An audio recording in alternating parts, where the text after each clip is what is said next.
के तेई अधिकारी, जिनके सत्संगति प्यारी, जिसको सत्संग से प्रेम है। और यज्ञवल्क्य जी महाराज भी यही बोलते हैं क्या, कि राम कथा के तेई अधिकारी, जिनके सत्संगति प्यारी। भरद्वाज जी ने क्या पूछा था, ये दूसरे घाट की बात चल रही है। दूसरा घाट कहाँ है, तीर्थराज प्रयाग में कर्मकांड घाट। तो आज दूसरे घाट पे भरद्वाज जी महाराज ने यज्ञवल्क्य जी से प्रश्न किया था क्या, नाथ एक संशय बड़ मोरे, राम कवन प्रभु पूछो तो। राम जी की कथा को सुनना चाहते थे इसलिए। तो देखिए अब क्या हुआ कि जब राम जी की कथा को सुनना चाहते थे, यज्ञवल्क्य जी ने बोला ठीक है हम इनको कथा तो सुनाएंगे, पर पहले ये तो पता किया जाए कि ये सत्संगी है कि नहीं है। क्यों? क्योंकि राम कथा को केवल वही व्यक्ति सुन सकता है जो सत्संगी होगा।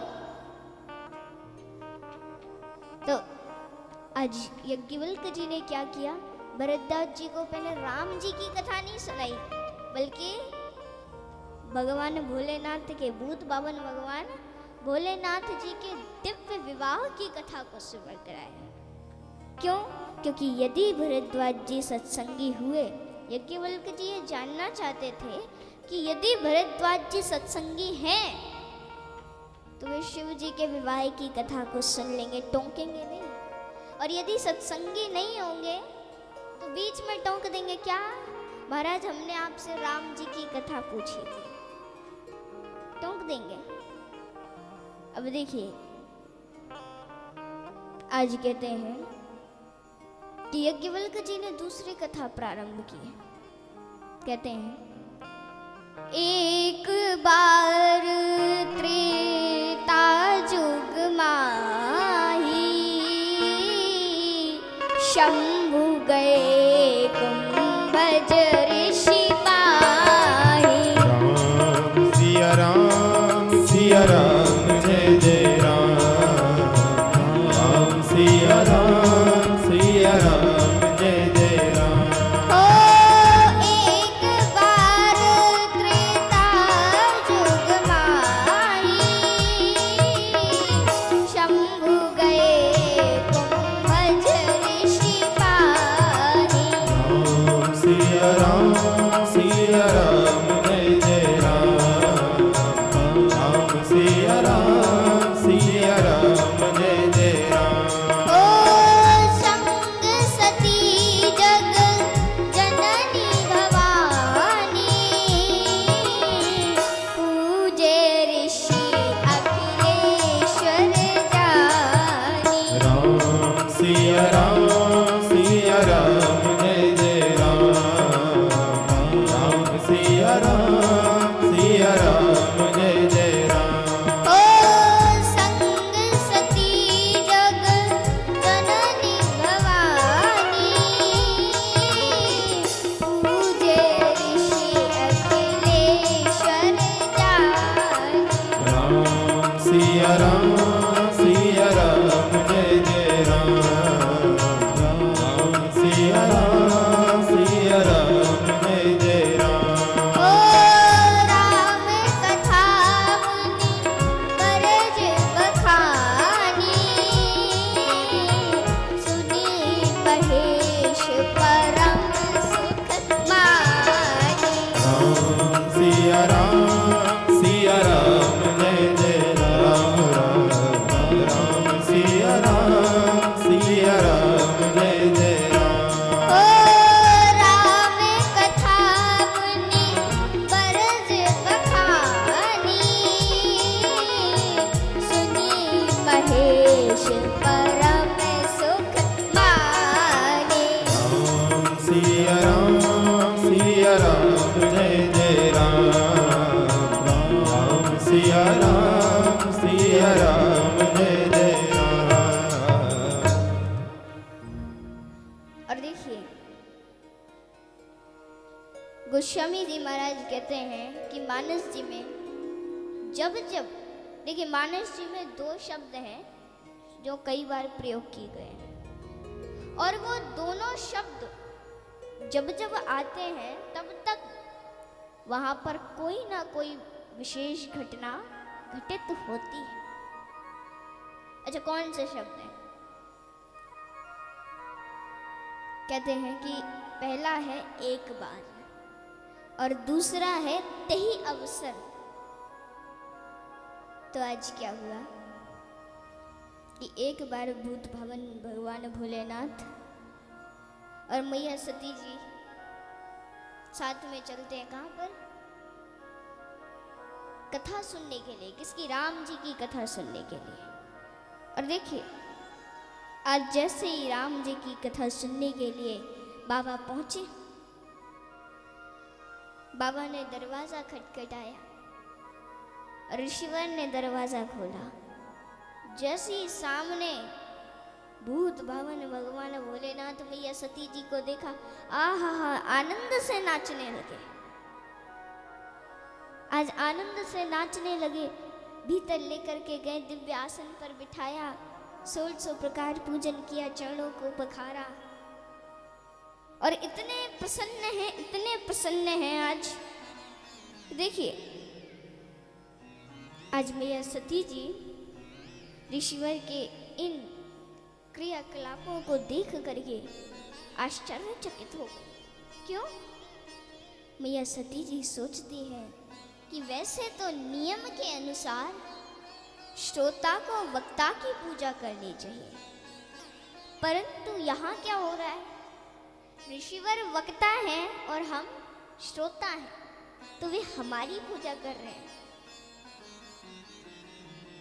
मैया पार्वती जी सोचती हैं, लगता है कि इनका ज्ञान हमारे ज्ञान से कम है, तभी तो हमारे चरणों को धो रहे हैं। मैया सती जी के मन में ये भ्रम हो गया।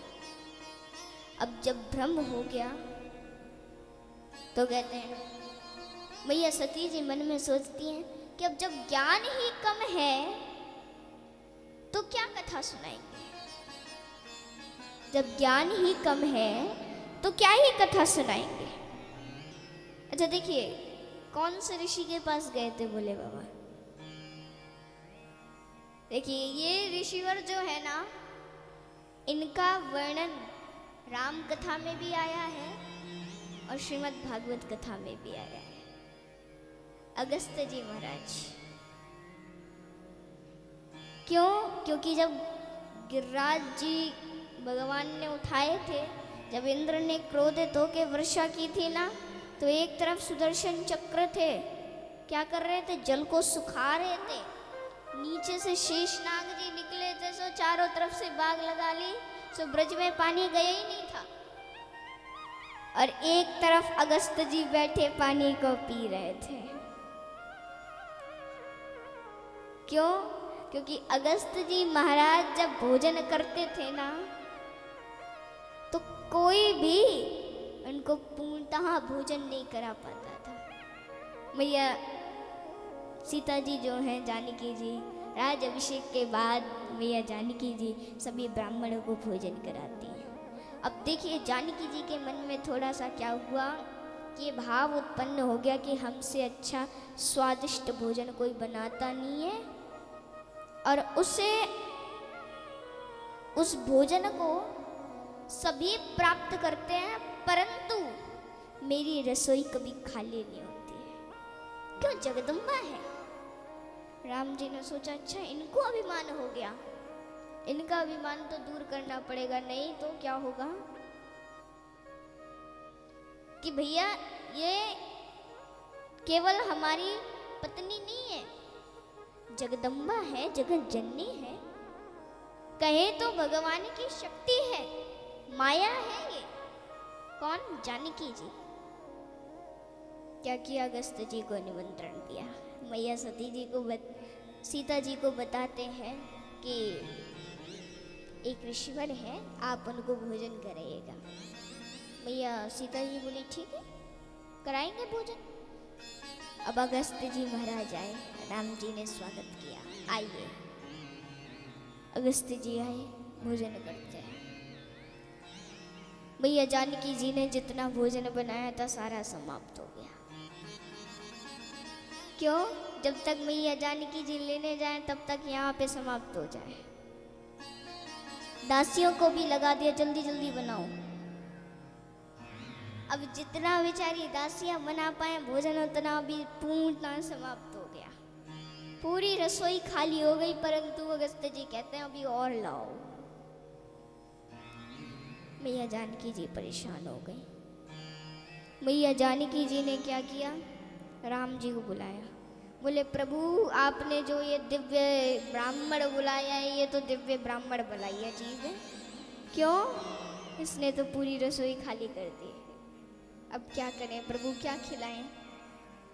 और ब्राह्मण बेचारा भूखा जाएगा तो ये भी अच्छा नहीं है। क्या करूं प्रभु, आप भी बताइए। तो राम जी ने क्या किया, एक तुलसी का पत्ता लिया और कच्चे चावल लिए, कितने, एक मुट्ठी, उसको लेकर के अगस्त्य जी के पास गए। जैसे ही उतना पाया अगस्त्य जी ने, जैसे ही उतना पाया तो अगस्त्य जी बोले प्रभु हो गया भोजन, पेट भर गया मेरा। अब अगस्त्य जी बोल रहे जल लाइए। माता जानकी जी से बोलते जल लाइए। तो देखिए अब मैया जानकी जी बोली महाराज आपको हम जल कहाँ से लाएं? अब भाई एक लोटा या एक घड़ा में काम चल जाए तो हम जल दे दें। आपको तो पूरा कुआं भर के जल चाहिए, इतना जल कहाँ से लाएं? तब राम जी ने कहा था कि आप द्वापर युग तक प्रतीक्षा करिए। क्यों? क्योंकि जब द्वापर में इंद्र क्रोधित होकर के वर्षा करेंगे तब आप उस जल को पान करिएगा, जब हम गिरिराज जी धारण करेंगे। इसीलिए अगस्त्य जी महाराज द्वापर युग में गए थे। आज उन्हीं अगस्त्य जी के यहाँ पर भूत भवन भगवान भोलेनाथ किस लिए आए? कथा सुनने के लिए। कितना आनंद आ रहा है। अच्छा देखिएगा, एक बात को